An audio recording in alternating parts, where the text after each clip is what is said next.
Hey guys, how are we getting on today? So today is more of a kind of a bit of a touchy subject that I actually want to try and focus on here, and that's talking about anxiety. Now, it's incredible the amount of people I've spoken to that are actually going through anxiety issues at the moment.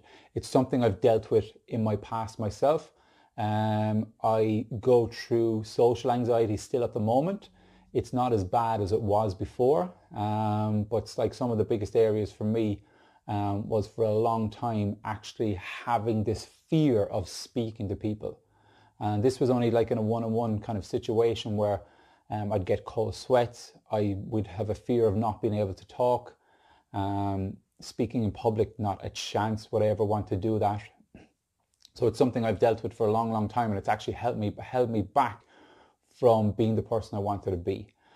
For a long time as well, going back a few years, I relied on drink to allow me to be able to speak to people. So anytime I was going out, I'd drink a lot. And that was really just to be able to get me to feel like the way I wanted to feel, so I could actually communicate and chat with people and stuff like that. So I had to work on myself a long, long time to be actually able to step outside that comfort zone, to be able to become the person I am today. But just like anything, it's all a work in progress. Just like going to the gym, like I consider myself pretty strong, pretty fit. I get into the gym, I train a lot, but if I stop, it'll slowly start to deteriorate. So again, it's something I got to keep on working on myself with my fitness. So just the same as the anxiety stuff. Like I said, I still get social anxiety every so often. If I'm out and if I have to talk within groups of people, after about 40 minutes, 45 minutes, I can feel the kind of nervousness kicking in. I can feel the cold sweats coming on. I can feel that, do people actually know what I'm thinking? Do people know that I'm actually starting to build up this fear inside me? And like it's not a nice feeling at all.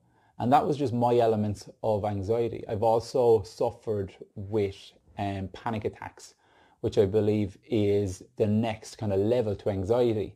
That when your body gets so fired up and tense that you go into panic mode. And this was probably back when I was maybe 19 years old, 19, 20. I can remember a specific time period, probably over a couple of weeks, where I had a fear of going to bed because my anxiety, panic attacks would kick in, and it was the most horrendous feeling ever. You just felt like you had no control over anything. Well, that's how I felt. I had no control over anything. I'd start shaking. I'd get up out of bed. I'd go in. I'd put on the TV and sit down and watch it because I was afraid to close my eyes. It was absolutely horrible. And anybody going through this at the moment, I know how that feels, and it's not a nice place to be in. So that's kind of my own connection with having anxiety. And now I know people have it on different levels, and I know it affects people in different ways. So it's not kind of a one size kind of fits all kind of thing, because there is lots of different elements to anxiety. But the challenges I have learned to overcome in my own life, I do believe I am a professional in helping people reframe their mindset and move forward. And that's why I also do life coaching at the moment, because I know it has a massive impact on my own life with personal development, with mindset, with transformational stuff, with reframing people's thinking and guiding them on a path that they may not have seen possible for themselves before. So really what I want to kind of share with you guys today in and around anxiety is some of the tips and stuff like that I've picked up in studying about working with people anxiety. Now, what I've learned as well is that anxiety is really about creating illusion in your mind of what you believe may happen. So it's not something that is actually real. It's something that we kind of create a thought in our mind, and we get this kind of fear, and some people feel it in their stomach, some people feel it in their chest, some people feel it in their head. So it's kind of different for a lot of people.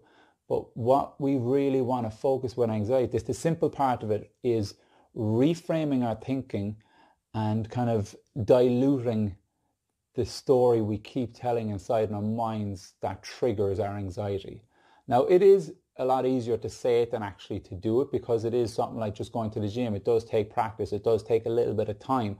But first of all, it's about recognizing that there is a solution to it, but it's just about figuring out what solution is going to work best for you. Now, there is also a simple step of creating the stop sign in your head. So for creating this, we all know a stop sign is a big red stop sign that you see when you're driving down the road or whatever. What we want to do is, first of all, we want to close our eyes and we want to picture that stop sign. And when we see the stop sign inside our mind's eye, we want to expand the picture of the stop sign. Then we want to make it brighter. We want to see that red light, the redness of the stop sign really shining out to you. Then the letters within the stop sign, the S-T-O-P, the big white letters, have them nice and bright inside in your mind. So what I want you to do is I want you to understand that you can bring that stop sign up in your mind at any given moment. It's just about taking a step back, breathing, relaxing, allow yourself to bring up that stop sign. So when you feel that anxiety coming in upon you, put your focus in on the stop sign. Automatically at the subconscious mind, you're telling the anxiety to stop, to not come any further. But also what you're doing is you're putting a focus on something away from whatever you're kind of thinking in your subconscious level that's actually bringing up the anxiety. Because we can only think about and focus on one thing at a time. So if we're creating this illusion inside in our head that's bringing on the anxiety, and we redirect our thinking into the stop sign that's over here, we bring it up, it's nice, it's big, it's bright, so we're putting all this focus onto it. The thought and focus on what's bringing on the anxiety and on the anxiety will slowly start to dilute and calm down.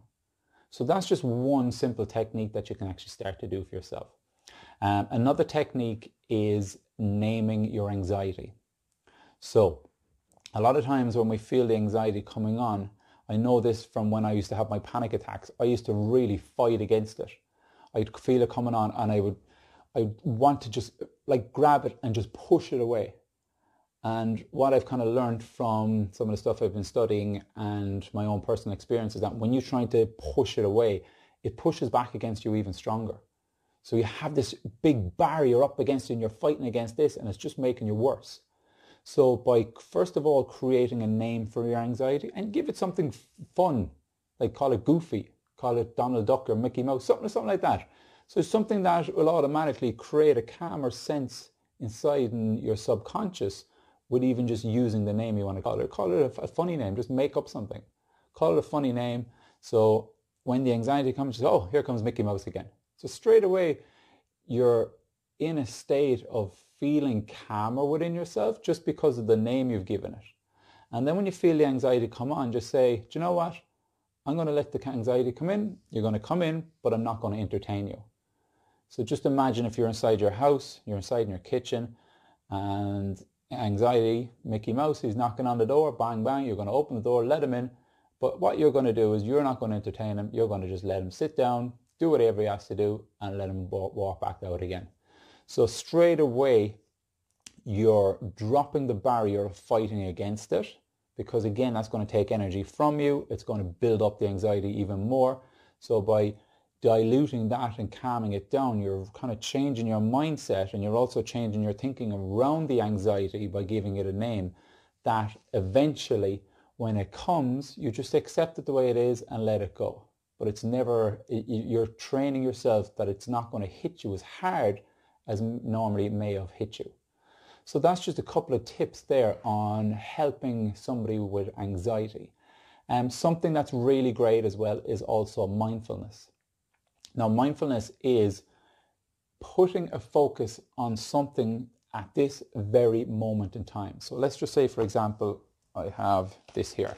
So if I wanted to do mindfulness with this, all I would do is I'd look at it, I'd focus on it, like there's letters on the front, some words and stuff like that. So I'd look at that, I'd look at the shape of the letters, I'd look at the color of it. So it's like a black kind of velvety, got Velcro and stuff on it, kind of a leather case kind of thing. So I'd look at all the different shades of black on it, how it actually curves around here, the shape at the bottom, the texture, how it feels, how it smells. So by me putting my focus on this, I can't be focused on anything else around myself. So again, when anxiety is coming up inside in my subconscious, and I'm putting all my focus into this, I can't be entertaining the anxiety. So again, you can do that with absolutely anything. You can do mindfulness eating. You can be eating something, take your time, feel the texture, really connect with the taste of it, the smell of it. Is it hot? Is it cold? Can you feel it go down your throat? You're chewing. So you get all these different elements that you can put that focus into with your mindfulness. And again, it takes your mind away from the anxiety.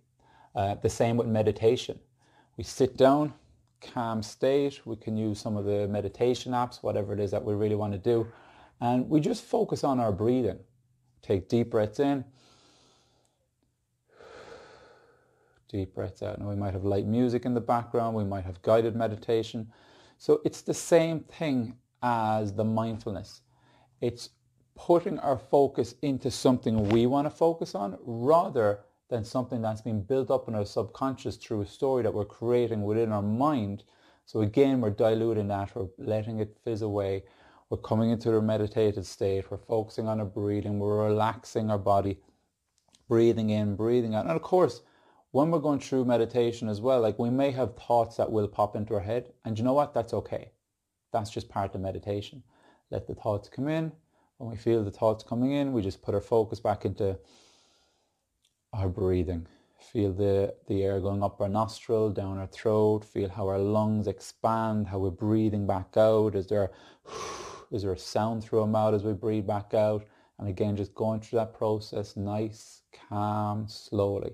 So again, it's bringing you back away from that tenseness, that build-up of anxiety that's happening within you. So guys, I hope this was helpful. Again, this was just me sharing some of the stuff that has worked for me, some of the things that I've learned from studying anxiety, and some of the things that I've learned from my CBD course. So guys, if any questions whatsoever, feel free to hit me up. Happy to share it with you guys. If you do, so any questions, feel free to message me.